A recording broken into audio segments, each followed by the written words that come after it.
مکان مالک کو عرف سے زیادہ ایڈوانس دے کر اپنا کرایہ کم کروا لینا یہ ناجائز اور سود کی ہی ایک صورت ہے کہ جو بھی آپ ایڈوانس مکان مالک کو دیتے ہیں یہ قرض ہوتا ہے. ظاہر ہے جب بھی آپ نے گھر خالی کرنا ہے یہ ایڈوانس اس نے واپس کرنا ہے، یہ قرض ہے. اور اگر آپ اس ایڈوانس کی زیادتی کے ذریعے اپنے کرائے کو کم کرنے کی سہولت حاصل کر رہے ہیں تو یہ قرض پر نفع ہے.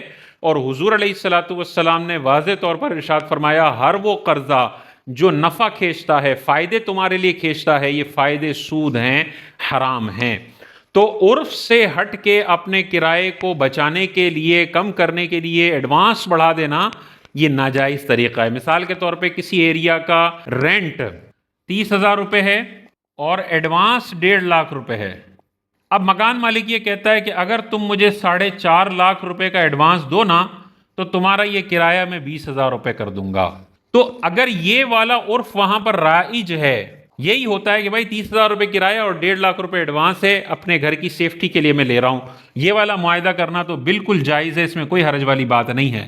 لیکن جب آپ عرف سے ہٹ کر ایڈوانس لیں اور اس میں یہ سہولت فراہم کریں کہ رینٹ آپ کا کم ہو جائے گا، یہ والا معاہدہ کرنا ناجائز ہے. یہ مسئلہ ہم نے پہلے بھی ڈسکس کیا ہوا ہے، لیکن جب یہ سوشل میڈیا پر اپلوڈ ہوا تو بہت سارے لوگوں نے یہ کہا کہ ہم تو یہ کر رہے ہیں اور اس کے بغیر چارہ بھی نہیں ہے، ہماری اتنی آمدنی نہیں ہے کہ ہم زیادہ زیادہ کرائے دے سکیں، تو ہمیں تو مجبوراً یہ کرنا پڑ رہا ہے، تو اب ہم کیا کریں، اس کا کوئی حل بتائیں. تو دیکھیں یہ والا معاہدہ کرنا تو ناجائز ہے. لیکن اس کی ایک جائز صورت بھی علماء کرام نے ذکر فرمائی. وہ جائز صورت کیا ہے کہ آپ زیادہ ایڈوانس دینے کے بجائے مکان مالک کو یہ کہیں کہ بجائے اس کے کہ میں تمہیں 30,000 روپے ماہانہ دوں، میں تمہیں پورے 6 ماہ کا رینٹ ایک ساتھ دے دیتا ہوں، یا میں 1 سال کا پورا رینٹ تمہیں ایڈوانس میں دے دیتا ہوں، بتاؤ کتنے کم کرو گے تم ریٹ میں.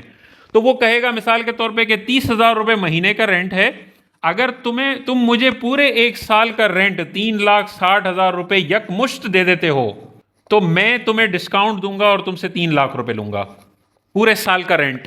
اور آپ یہ ڈیل ڈن کر لیتے ہیں کہ بھائی ایڈوانس میں پورے سال کا 3 لاکھ روپے رینٹ لو، میں 1 سال آپ کے گھر میں رہوں گا. یہ معاہدہ بالکل جائز ہے، اس میں کوئی حرج والی بات نہیں ہے، کیونکہ یہاں پر آپ نے 3 لاکھ بطور قرض نہیں دیے ہیں، آپ نے اب اس کے گھر میں رہنے کا کرایہ اس کو دیا ہے.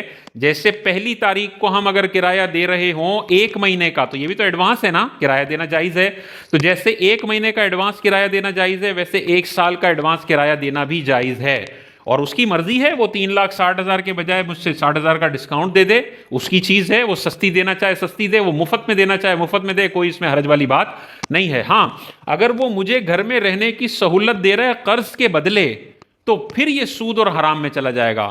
سیکیورٹی ڈپازٹ دے کر سہولتیں لینا شروع کی تو یہ سود ہے، اور قرضہ اور کرایہ پورے سال کا یکمشت ادا کر دیا اور اس نے اس وجہ سے ڈسکاؤنٹ دے دیا، اس میں کوئی قرض پر نفع والی بات نہیں ہے، کیونکہ قرضہ تو ہے ہی نہیں. 3 لاکھ تو کرایہ دیا ہے، قرضہ تو نہیں ہے یہ. تو بہرحال یہ والا معاہدہ بالکل کیا جا سکتا ہے، لیکن سیکیورٹی ڈپازٹ کو بڑھا کے کرائے میں کمی کی سہولت لینا یہ درست نہیں ہے.